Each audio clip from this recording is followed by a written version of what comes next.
U.S. officials say Russia will begin air and naval exercises within the coming weeks, and this is the first time that Russia has held air and naval maneuvers in the Caribbean since 2019. The exercises are expected to last all summer, culminating in a worldwide naval exercise in the fall. CBS News national security correspondent David Martin joins us now from the Pentagon. David, first of all, what do we know about these exercises, where they're taking place, what nations are involved? Well, the Cuban government has just announced that 4 Russian warships will arrive in Havana on June 12th next week for a 5-day port visit, so we can expect these exercises to begin by the end of this month. And in addition to those 4 Russian naval ships, we can expect to see Russian long-range bombers patrolling down the East Coast. Now, Russian ships have made port calls in Cuba before, and Russian long-range bombers have flown down the East Coast before. What makes this noteworthy is that it is the first time in 5 years that Russia has done both at the same time. You know, David, as people are learning about this news, some folks are making a comparison to Kennedy, to the sphere of influence with Russian missiles in Cuba, now Russian naval exercises and military exercises. Talk to us about the timing of these exercises and, to that point, whether it poses any threat to the U.S.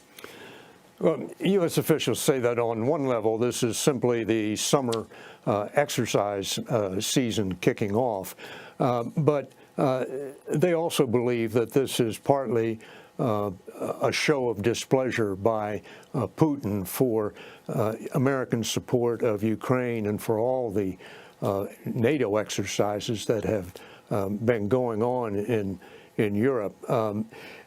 This presence of 4 Russian ships in the Caribbean off the east coast of the United States just pales in comparison to the size of the exercises the U.S. military has been conducting with its NATO allies in Europe. So this is not considered in any way a direct threat to the United States.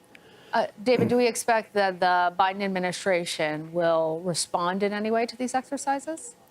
Well, you can be sure that the U.S. military is going to be tracking this exercise very closely, sending up jet fighters to intercept the long-range bombers and shadowing those ships, in particular the submarine. I just checked, and it turns out that right now in the Caribbean, the only thing the U.S. Navy has there are autonomous sail drones. But the east coast of the United States is just bristling with air bases and naval bases, and the U.S. could surge ships and aircraft out if in this exercise somehow in some way turned threatening. David Martin at the Pentagon for us. Thanks, David. In a rare event, Russian President Vladimir Putin took questions from an international group of journalists. Russia's war with Ukraine dominated the conversation. When asked what it would take to end the conflict, he said that the West needs to stop supplying weapons and the hostilities would end in 2 to 3 months.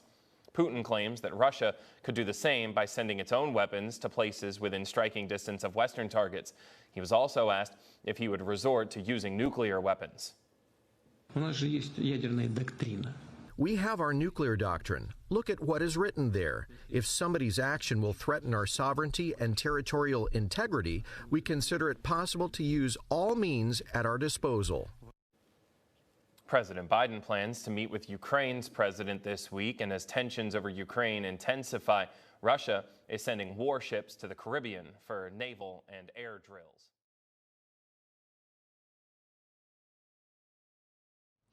Now let's take a look at the U.S. It has a new problem on its hands. Russia has now officially called the United States an enemy nation. This came from the Kremlin spokesperson, Dmitry Peskov. Let me read out the translation of what he said. And we are an enemy country for them, much like they are for us. Again, that was the Kremlin spokesperson, and this is the first time he said enemy. because it's not something to be said lightly. Now, you know that Washington and Moscow have never seen eye to eye. They've been on opposite sides in a number of conflicts, most recently in Ukraine. But through 2 years of the Ukraine war, Moscow went out of its way to avoid calling the US an enemy state. Just look at Peskov again. Barely 3 months ago, he said that the US was not the enemy, that Russia did not have any anti-American sentiments. But that has changed now. Why? Perhaps because of last week's escalation. Last week, the United States gave Ukraine a green light to strike Russian territory using American weapons. Ukraine has already begun doing so. They're using American weapons to strike inside Russia, and Russia is furious.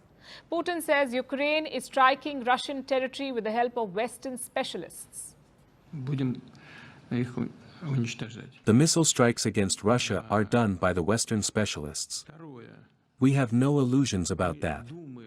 What must we do in response? First of all, we will improve our air defense systems to destroy the missiles.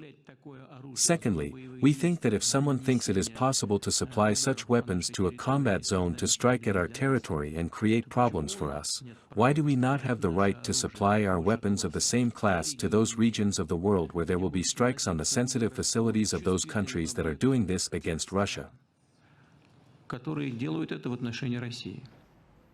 You heard what he said. Basically, Putin has threatened to turn the tables, to send Russian weapons to Western enemies, long-range weapons that could strike sensitive facilities in the West.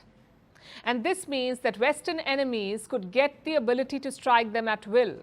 It would be a security nightmare for the Western nations that are helping Ukraine. In the end, if we see that these countries become involved in a war against us, what they are doing makes them directly involved in a war against the Russian Federation, we reserve the right to act the same way. Overall, it leads to some serious problems. That was Putin's threat. But he isn't just content with that. He's also going for a show of force. Russia is sending combat vessels to the Caribbean Sea, to America's doorstep. Russia will participate in naval exercises in the Caribbean, along with Cuba and possibly Venezuela.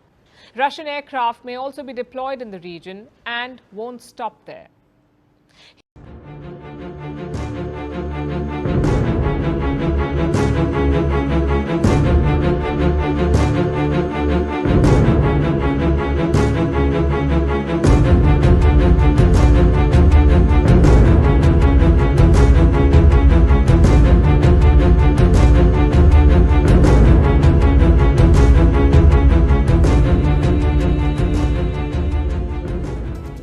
Let's start with a big breaking from Russia. Russian nuclear-powered submarine Kazan and frigate Admiral Gorshkov are practicing the use of high-precision weapons in the Atlantic Ocean. The drills involve hitting targets from a distance of more than 600 kilometers and follow an exercise in anti-aircraft fire. Remember, these nuclear sub Kazan and frigate Admiral Gorshkov are due to arrive in Cuba next week. Cuban officials state that none of the Russian Navy vessels headed towards the Caribbean will be carrying nuclear weapons in an apparent effort to reduce tensions between Moscow and Washington. Both the Kazan and the Admiral Gorshkov are equipped with vertical launch system silos that can accommodate caliber long-range cruise missiles as well as Onyx supersonic anti-ship cruise missiles. Admiral Gorshkov is the first Russian Navy warship to operate and deploy the new Zircon hypersonic cruise missiles. The Pentagon is closely watching the movements of this Russian fleet. Once again, the Pentagon has announced that it is watching this movement of the Russian fleet, where Russian nuclear-powered submarine Kazan and frigate Admiral Gorshkov are practicing the use of high-precision weapons in the Atlantic Ocean. The drills involve hitting targets from a distance of more than 600 kilometers and follow an exercise in anti-aircraft fire. Remember, these nuclear sub Kazan and frigate Admiral Gorshkov are due to arrive in Cuba next week. A Russian nuclear-armed submarine is off the coast of Florida, guys. And we do have a U.S. Navy PA Poseidon flying over top, which is one of our sub-hunters. The nuclear submarine is off of the coast of Florida. Cape Canaveral, where they launched SpaceX and NASA from, is right here. And guys, Miami Beach is right down here. That sub is right there. Now, the freaky part was, I was about to make a video referencing a sub on the coastline, but it was actually Black Ops 6. The issue is, this isn't a game. This is real life. Russia has a nuclear-armed submarine near our coastline, and due to the rising tensions, because they said we are now an enemy of the state, we're gonna have another Cuban Missile Crisis, guys. And no, like, this is legit. You know, Russian military exercise in the Caribbean, here's what to expect. We need, you know, this is exactly the issue that we don't need to happen this year or the next coming years. Please.